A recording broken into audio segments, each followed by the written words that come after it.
Right, Benita. Yasser Abu Shabab, perhaps the most controversial name inside the Gaza Strip besides the leadership of Hamas, of course. He formed the first anti-Hamas militia. Now there are 5 operating in eastern Rafah, an area under IDF control. And so the contribution to countering Hamas was marginal, to say the least. But as we look at what happened today, Hamas has been trying to get Abu Shabab for months, but it would appear that with or without connection to Hamas, this was a score settling that went wrong inside the Tarabin clan, the largest inside the Gaza Strip, following an internal dispute. The gunmen from within the tribe opened fire and wounded numerous people, including Abu Shabab.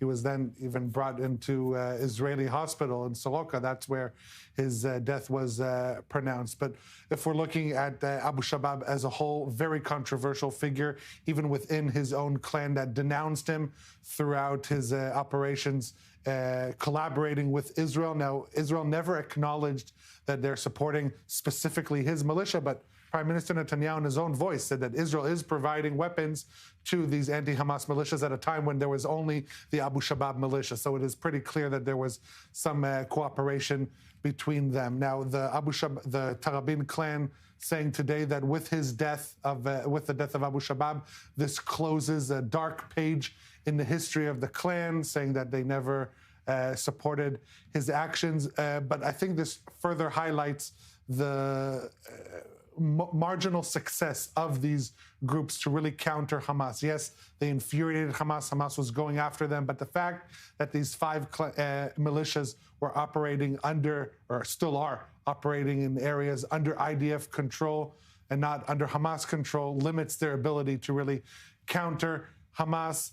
And ultimately, their power is limited to a few hundred gunmen in each of these militias. I think Hamas, they're most happy today celebrating this, not only in the Gaza Strip, but Hamas supporters handing out candy throughout the Arab world, as is custom when they're happy for the death of one of their enemies.